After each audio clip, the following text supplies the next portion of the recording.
Let's now shift focus to China, with China emerging as a new campaign issue in the race for the White House. A marked shift has been observed in the U.S. President Donald Trump's demeanor. Before COVID-19 and despite U.S.-China trade tensions, President Donald Trump exhibited a largely favorable view of China, or specifically of Chinese President Xi Jinping. But now, with the coronavirus pandemic and allegations against China and the World Health Organization, President Trump has been forced to change track. Highly placed U.S. officials said to be close to Trump say that as a man who has come from the world of business, the one thing that influences his decisions the most and make his worldview are numbers, from financial reports to valuations, approval ratings in particular, as he is often seen using them in his arguments to attack critical sections of the press. He considers his following to be like the ratings on a TV show, better than any approval poll. But the coronavirus pandemic has changed everything from the economy to the global outlook to organizational or human behavior. The coronavirus numbers being reported from America have forced a decidedly Trumpified White House to change. This week, President Trump's earlier praise of President Xi Jinping stood in stark contrast with new responses critical of China and the WHO.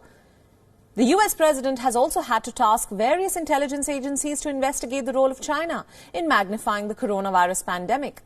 This week, a revelatory poll showed that U.S. citizens are appearing to lose faith in what their president says about this pandemic. President Trump's statement last week about exploring the idea of injecting disinfectants or UV light to kill the virus has drawn condemnation not only from the medical community but also from Americans at large. So what made President Trump change his tune is that even within his base of lifelong Republicans, there was near unanimous dismissal of his suggestion. Due to these numbers, President Trump was forced to issue a clarification that he was simply being sarcastic. Campaign ads released last week by both the Trump and the Biden camp cast the opponent as being weak on China. The war of words is likely to get more strident as November draws closer and as the numbers of COVID-19 cases and deaths increase. President Trump has also painted Biden as Beijing's candidate of choice, calling him their dream candidate in a tweet last week. Tough talk on China tends to resonate well with voters. In view of this, President Trump has tempered his rhetoric. Unfavorable views of China cut across party lines, with more than 90% of Americans viewing China's power and influence as a threat to the United States. Yet, fewer Democrats than Republicans hold a negative view of China.